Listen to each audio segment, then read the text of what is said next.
Wealth is not a mindset. If you go in your phones, social media, people are out there going, oh, it's the wealth mindset. Wealth is not a mindset. The truth is that worldly business advice fails 9,999 people out of every 10,000.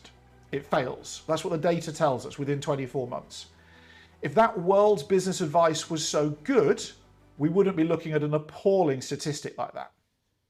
Ironically, God's advice fails nobody.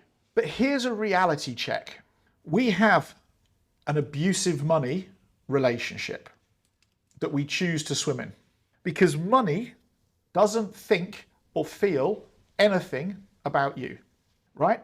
In a human-to-human relationship, you loving somebody who doesn't reciprocate that love would just be an abusive relationship. And that's the problem with us and money, is we all have thoughts about money, we all have feelings about money, and money doesn't care. It doesn't think anything, it doesn't feel anything. It simply will come to some people who do the right things and will leave other people who do the wrong things. Very, very, very true. You see, rich people don't hoard money. They have ever-increasing cash flow. Rich people view money as an adventure, as a game to be played, as a fun experiment to go and conquer. Rich people find joy in the game of money, but not greed. I rarely meet greedy rich people.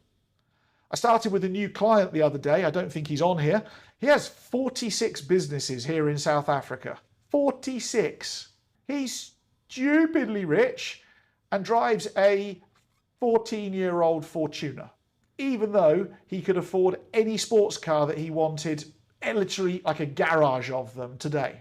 Still works 60, 70, 80 hours a week. Why? Because it's fun. It's the greatest game ever to go and work out how to outplay the world by following Jesus. It's fun.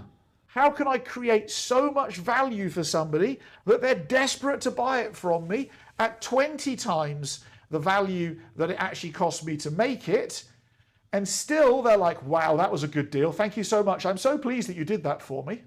It's a fun game. It's not a stressful, heavy, anxious bringing thing. It's fun. And there's so many great examples out there of this. You know, I use an iPhone, right? This does the same job as many other phones. Samsung, Huawei, I don't know who else makes phones these days because I haven't bought anybody else's phones for a long time. Exactly the same job, yet it costs 3 times to 4 times more. And I'm happy to pay it. Think about that for a second. Who here has an Apple device? We just bought something at far more money than we need to. And we're grateful and we kind of like buying one and we think it's cool. And when the next one comes out, we're like, ooh, how do I afford one of those? We're intrigued by it. Apple's learned how to play the game really well. This is maybe, and I hate to say this iPhone, 5% better than a Samsung or Huawei equivalent. Maybe. At 3 times the price. They've conquered the game. They've figured it out. They've played the game well enough where we want one. We're grateful. Well, actually, I'm now becoming like an affiliate marketer for Apple within this seminar now, because here I am advertising and promoting Apple for you in my own platform, and they're not even paying me. In fact, they overcharge me for something that Samsung could do at 1/3 of the price. They've played the game well. They've had fun playing the game well. What we're really saying is, God, I don't trust you. And I really don't want to follow your instructions about money. You know, the ones that Jesus gave. I don't want to do that. I don't want to go and put my thought into parable of the talents, you know, and the servant who magnified the 10 talents of gold, doubled them. Or the servant that magnified the 5 talents of gold, you know, doubled them. I'm actually going to be the one who buries it in the ground and, you know, maybe even if I invest wisely by the world's way, get, you know, 10 to 20% a year.